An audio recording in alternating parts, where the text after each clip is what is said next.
Great, that's good. First of all, I'm sorry I'm late, everyone. It's just kind of a crazy morning.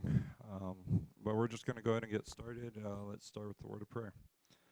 Father in heaven, thank you for this time that we have to come together and study of your word. Be with those who might still be on their way. We thank you for the time of fellowship we have to look forward to at our potluck later this morning or this afternoon, and just pray that our time together might be blessed and glorifying to you. In your son's name we pray. Amen. So open up to Genesis 45. That's where we're going to be spending our time today. The author is continuing to record his account of Joseph's dealings with his brothers, who initially came to Egypt in chapter 42, where they were sent by Jacob to get some food because there was a severe famine that was facing that part of the world in the land of Egypt, and we find out it was also affecting the land of Canaan. Now, we're obviously skipping some territory from Genesis 42 to 45, but what brings us to this point, among other things, is that Joseph's brothers, before this point, they're not aware that it's Joseph they are dealing with. Joseph is basically hiding his identity. He's seeking to gain information from them about what has been happening in the over 10 years since Joseph last saw them. Actually, it's been about 20 years at this point that his brothers sold him into the slavery which brought Joseph to Egypt in the first place. Now, what we also find out between Genesis 42 and 45 is that one of the main things that Joseph is seeking to find out is how his father Jacob and his youngest brother Benjamin have been doing since Joseph was separated from them. Now, in doing so, one thing Joseph does is have his brothers bring Benjamin to him under the guise of having his brothers prove that what they have told him concerning their family is true. Now, with that being true, the turning point in these things is when Joseph eventually finds out in verses 27 through 34 of chapter 44 is that if his brothers did not return to their father with Benjamin, this would cause great sorrow to his father Jacob. So, as we reach chapter 45, Joseph reaches a point where he's had enough. He can no longer hide his true identity, and he finally makes a decision to finally reveal himself, who he truly is, to his brothers. So this is the point we're going to be looking at, this section of the story where Joseph reveals himself to his brothers. And we're going to be spending time looking at that from the text of verses 1 through 15 of chapter 45. And what is revealed here in Genesis 45, 1 through 15, are really three reasons as to why Joseph finally revealed his true identity to his brothers. Verses 1 through 3, we'll find that one reason is because he could no longer control himself. Verses 4 through 8, another reason that Joseph revealed himself is because he understood God's purpose for his life. And finally, in verses 9 through 15, Joseph revealed himself because he desired to provide for his family. Now, after looking at these things, what we'll learn is that there does come a time in our lives when we must reveal who we truly are. And knowing that in doing that, this can create opportunities for us to tell people what God has done and is doing in our lives. Now, that in mind, we'll just listen to the story, Genesis 45, verses 1 through 15, and then we'll look at the points. It says, "Then Joseph could not control himself before all those who stood by him, and he cried, 'Have everyone go out from me.' So there was no man with him when Joseph made himself known to his brothers. He wept so loudly that the Egyptians heard it, and the household of Pharaoh heard of it. Then Joseph said to his brothers, 'I am Joseph. Is my father still alive?' But his brothers could not answer him, for they were dismayed at his presence. Then Joseph said to his brothers, 'Please come closer to me.' And they came closer, and he said, 'I am your brother Joseph, whom you sold into Egypt. Now do not be grieved or angry with yourselves because you sold me here, for God sent me before you to preserve life. For the famine has been in the land these 2 years, and there are still 5 years in which there will be neither plowing nor harvesting. God sent me before you to preserve for you a remnant in the earth, and to keep you alive by a great deliverance. Now therefore it was not you who sent me here, but God, and he has made me a father to Pharaoh and lord of all his household, and ruler over all the land of Egypt. Hurry and go up to my father and say to him, Thus says your son Joseph, God has made me Lord of all Egypt. Come down to me, do not delay. You shall live in the land of Goshen, and you shall be near me, you and your children, and your children's children, and your flocks and your herds, and all that you have. There I will also provide for you, for there are still 5 years of famine to come, and you and your household and all that you have would be impoverished. Behold, your eyes see, and the eyes of my brother Benjamin see, that it is my mouth which is speaking to you. Now you must tell my father of all my splendor in Egypt, and all that you have seen, and you must hurry and bring my father down here. Then he fell on his brother Benjamin's neck and wept, and Benjamin wept on his neck. He kissed all his brothers and wept on them, and afterward his brothers talked with him. So again, we're looking at verses 1 through 15, just a story about how Joseph revealed himself to his brothers. And one reason he did that is because he could no longer control himself. Now we see that in verse 1. Joseph could not control himself before all those who stood by him, the text says, and that leads him to command everyone to go out from him, and no one is left when Joseph makes himself known to his brothers. Now, given what we know about the story so far, what is the situation here? What does it mean that Joseph could no longer control himself?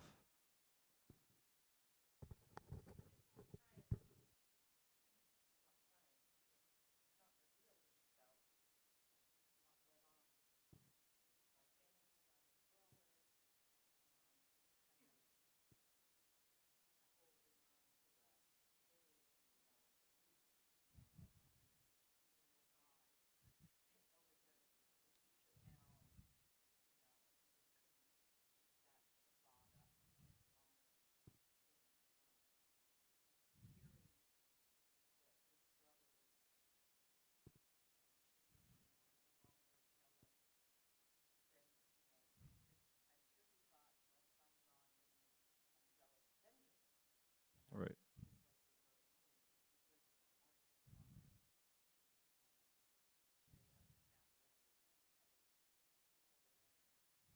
Yeah, and that's exactly the idea here is he'd kept this, as Andrea put it, facade for so long, and then he hears how his family's doing. He has seen the changes in his brothers, so he can't hide it anymore.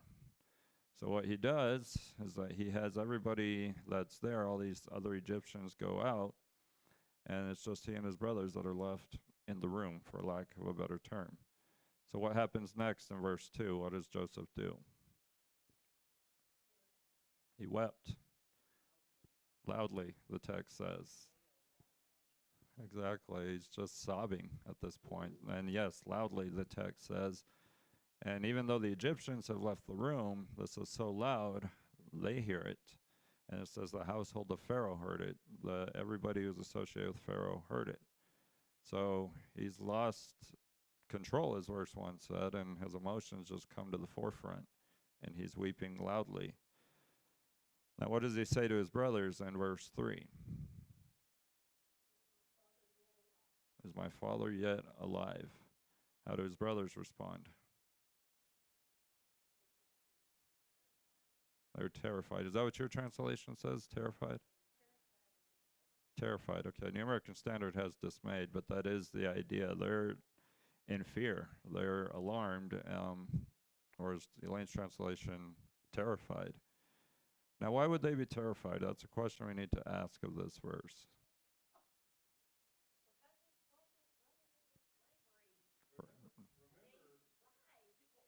Exactly.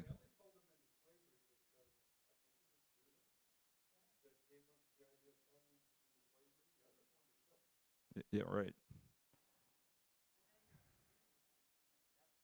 Right. They had presumed he ended up dead.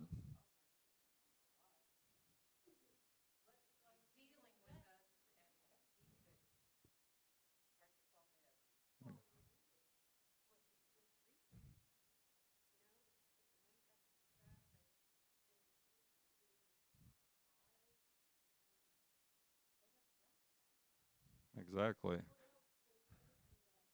Ex- exactly. And one thing we discussed last week, part of their mindset is this is God bringing judgment upon them for what they had done to Joseph. So, exactly. Payback is what they're thinking about. So that would be all some possible. The text doesn't tell us for sure, but these are all some possible reasons from the story as to why they would be terrified, because they're just realizing what's going to happen to us next. So, but the point being made here in verses 1 through 3, gleaning a reason as to why Joseph revealed himself, was because he couldn't control himself. That's verse 1. He could no longer hide his true identity from his brothers because basically the emotions take over.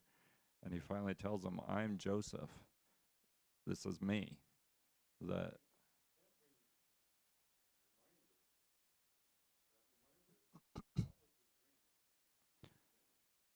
his brothers would bow down to him.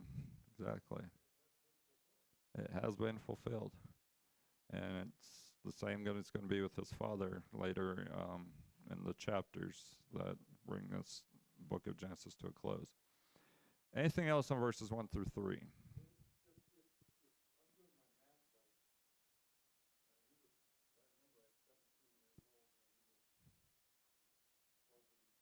Right.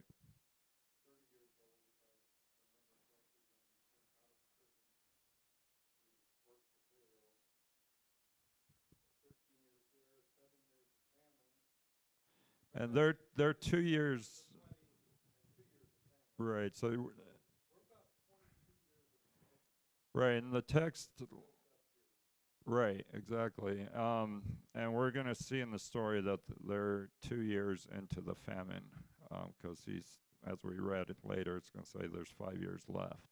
So he's in his 30s. So there's been roughly about 20 years or so that have passed up to this point. Anything else on verses 1 through 3? Okay. So this brings us into verses 4 through 8. Another reason that we're going to look at, that Joseph revealed himself because he understood God's purpose. Now, this point is obviously introduced in verse 4. What does Joseph invite his brothers to do? To come near to him, to come closer. Now, from the context, one possible reason for that is because he wants his brothers to further see that this is actually Joseph, for them to get a better look at him. So that being true, in verse 5, what does Joseph go on to say to them?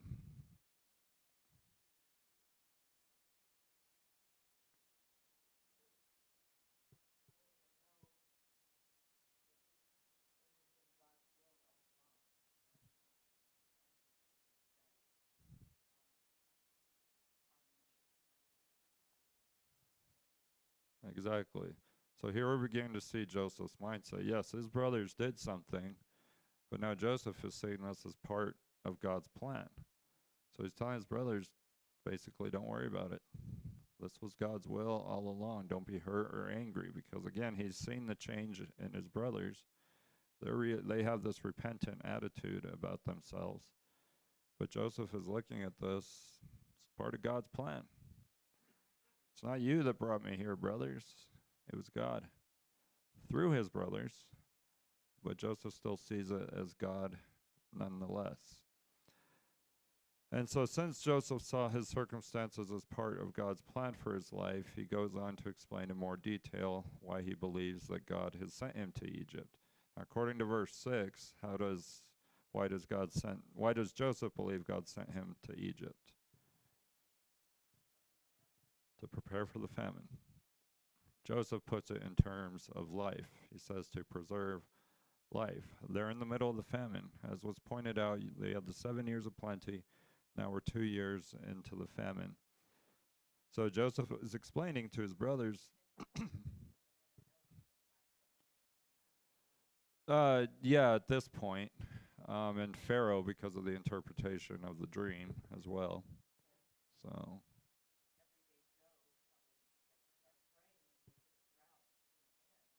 yeah.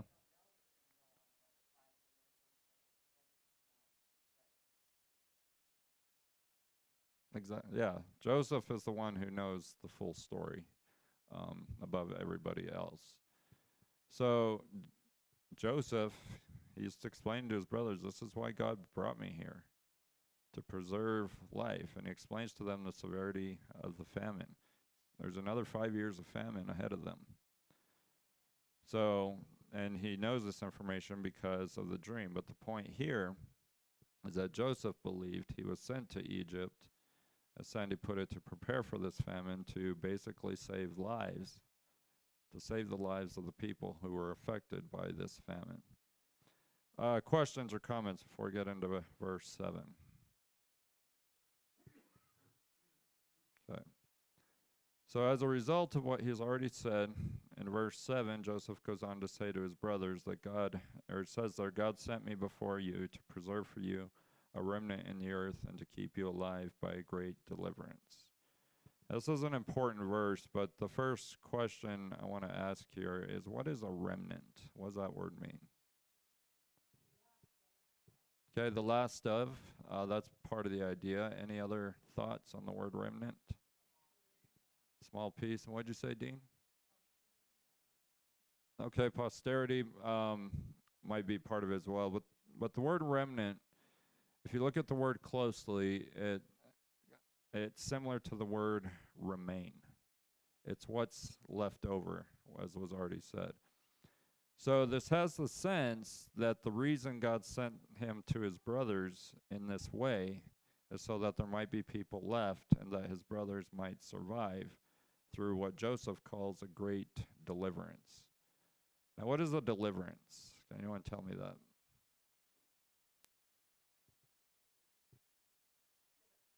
Okay, something's given, but what's another way the word deliverance could be used? Salvation. It's a rescue. That's how the word deliverance is being mean. Now that it is the idea of given, but what's given here is a rescue. There's this famine going on. God has put Joseph in this position, so it's through Joseph that God is going to rescue this remnant. Now in this context, what the brothers would be escaping is the effects of this famine that's going on. So as a result, Joseph reaches a conclusion. In verse 8, he says there, now therefore it was not you who sent me here, but God, and he has made me a father to Pharaoh and lord of all his household and ruler over all the land of Egypt. Now go ahead. Yeah.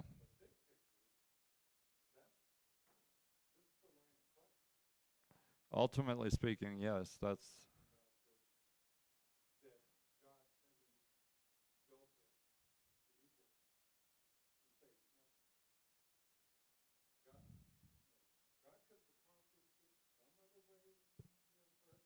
right.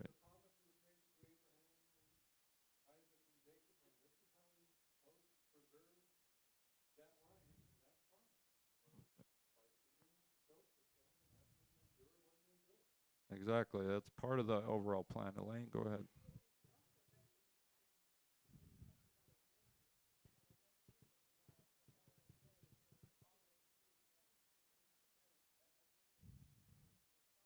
Right.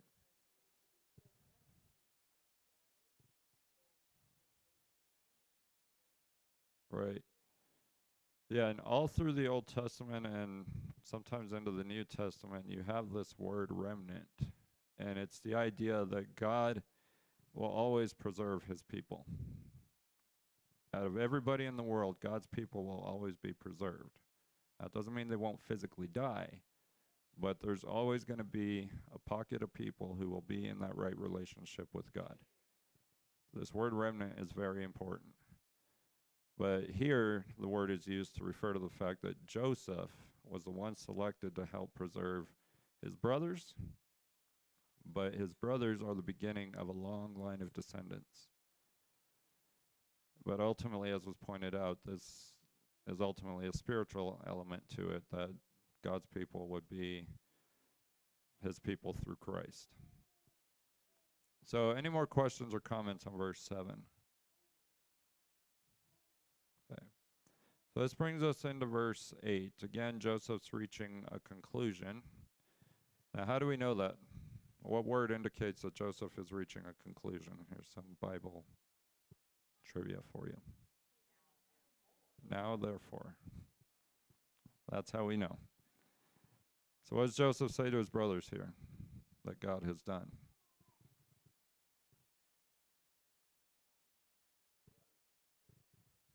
God sent him to do what? In verse 8.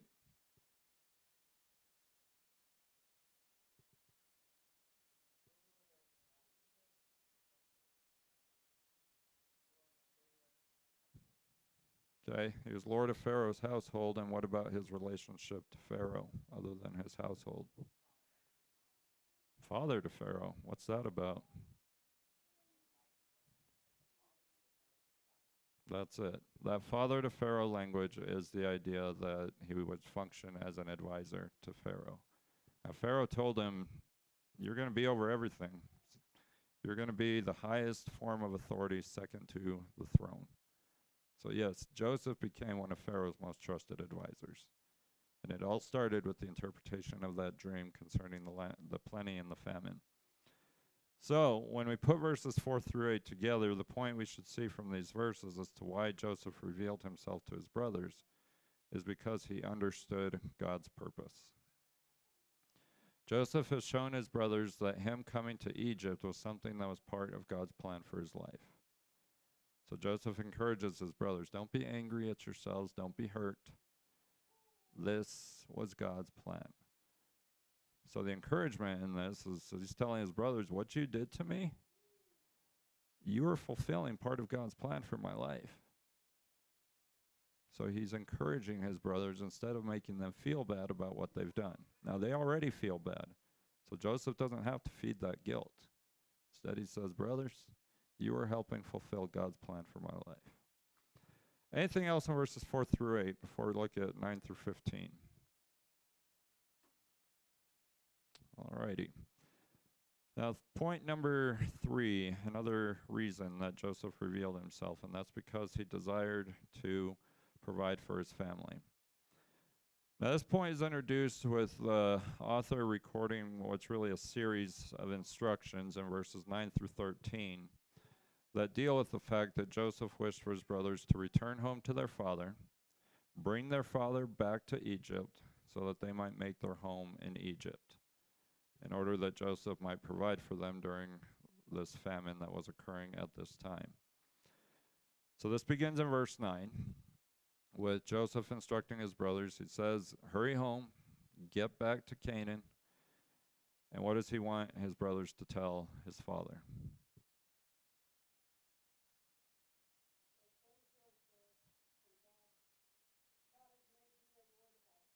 God has made me a lord of all Egypt. What else? Come down, don't delay. So he's telling his brothers, go tell Dad what you've seen. Tell him what's gone on with me. Then tell him to get down here to Egypt and to not delay. And what does the word delay mean? To hurry up. Hurry and get down here. So that being the case, verse 10, we find another instruction. Is that upon their return, the brothers and their father were to live in this land of Goshen, where they would live near Joseph, along with their children and their children's children, along with their flocks and their herds and all that they had. Now, what's Joseph saying here in verse 10? What's mine is yours, and so that's part of the idea here. Anything else?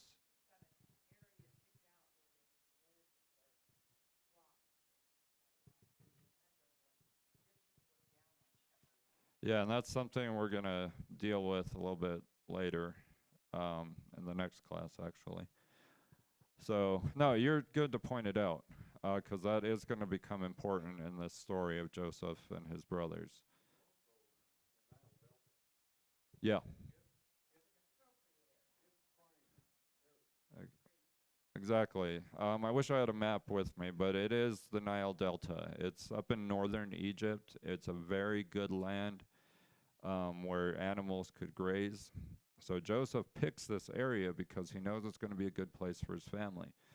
But what he's saying here is go get our father, bring everything you have with you, your children, your children's children, your animals, everything, and I have a place for you to live. He's providing for them. Questions or comments on verse 10? All right. So verse 11. The thought of verse 10 is continued. Joseph tells his brothers that he's in the land of Goshen where he provide for his family. Now, why is he going to do that according to verse 11? What's the situation? There's still 5 years of famine left. Now, if they stayed in Canaan, what would happen? They would reach poverty levels. The New American Standard has the word impoverished. But yes, it is the idea that they would become poor. They'd probably die. They could not survive. Now, with that in mind, what we should also know from what we read in chapter 46 is that Jacob, he's initially reluctant to make the move. In verse 3 of that chapter, God says to Jacob in a vision, don't be afraid to go to Egypt. Well, why, God? Verse 3 of chapter 46 says, because it's in Egypt where these individuals would become the great nation that God promised they would be. And that's something we're going to look at in next class. But still, in verse 4 of chapter 46, God tells Jacob that he would go with Jacob to Egypt and then bring him back to the land of Canaan. I don't want to get too far off on that because that's something we're going to deal with later. But with all that being true, this brings us into verses 12 and 13. But anything else on verse 11? Okay. So in verses 12 and 13, the series of instructions closes with a reminder from Joseph to his brothers that they and their brother Benjamin, I'll just read the verses again. Behold, your eyes see, and the eyes of my brother Benjamin see, that it is my mouth which is speaking to you. Now you must tell my father of all my splendor in Egypt and all that you have seen, and you must hurry and bring my father down here. Now what's Joseph saying to his brothers here? What's he saying? Okay, go get dad, bring him down here. Why? What have they seen according to verse 12?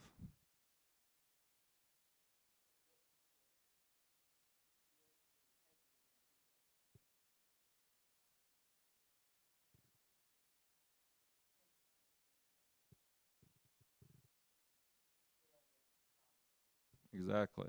So they've seen that this is Joseph. He invited them earlier to take a closer look. So he says, go tell my father what you've seen about all this splendor, this honor that I've received in Egypt. And then get him down here. So what we're seeing is that Joseph's primary concern is his father and his welfare. Now we know that Joseph had a very special relationship with his father and also with Benjamin. So he wants to take care of him and his brothers. So with that being the case, in verses 14 and 15, the story of Joseph revealing himself to his brothers closes with an account of another emotional reaction. What does Joseph do in verses 14 and 15?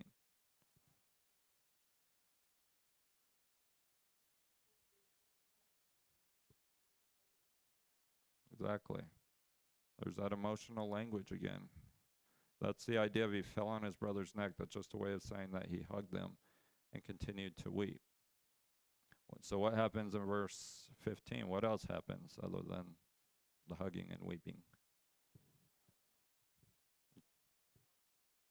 Exactly. Kissed his brothers and they started talking with each other. Now there's nothing romantic about this kiss. This isn't anything like that. It's just a kiss that happens between family members. Then they engaged in further conversation with each other, and that's how this part of Joseph's story closes. But this is all in verses 9 through 15 is that he revealed himself to his brothers because he wanted to provide for them. So the author of Genesis has shown that he revealed his true identity because he desired to take care of them. He gives a series of instructions as to how to get them down to Egypt so they could be close to Joseph and Joseph could take care of them. Now, with that being the case, there would have been no reason for Joseph's brothers and father to move to Egypt had Joseph not revealed who he truly was. They would have stayed in the land of Canaan, and eventually they would have been impoverished, as was said. Am I getting feedback? Yeah, my mic's dying.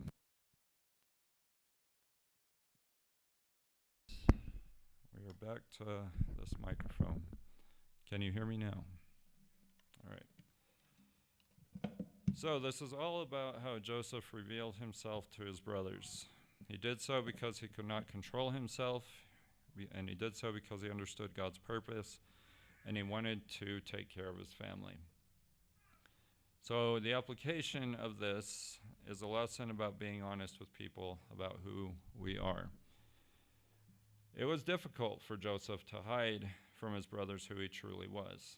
And sometimes that can be difficult for us if that's what we're doing. So there reaches a point when we have to reveal to people who we truly are.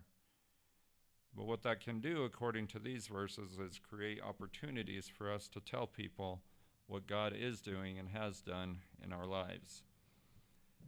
And it would create an opportunity maybe for us to take care of others who, if we reveal who we truly are. Any other questions or comments? Sandy? Yeah, they must have had some good conversation because they hadn't seen each other for probably 20 years up to this point. Go ahead. They had to have lived that lie because they told their father that Joseph was dead. Right. And And they had to live that this whole time. I imagine part of that preyed on their heart, and that's what changed them. exactly.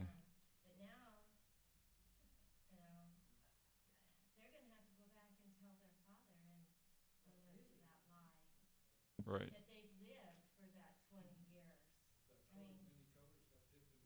Exactly. They're gonna, and that's gonna. We're gonna see some of that in chapter 46 about how. Well, it's later in this chapter actually, but then it all leads up to what we read about in chapter 46. So yeah, they're gonna have to own up to a lot of stuff that they've lived with for a couple decades at least. Anything else? All right. Matt, would you close us in prayer today?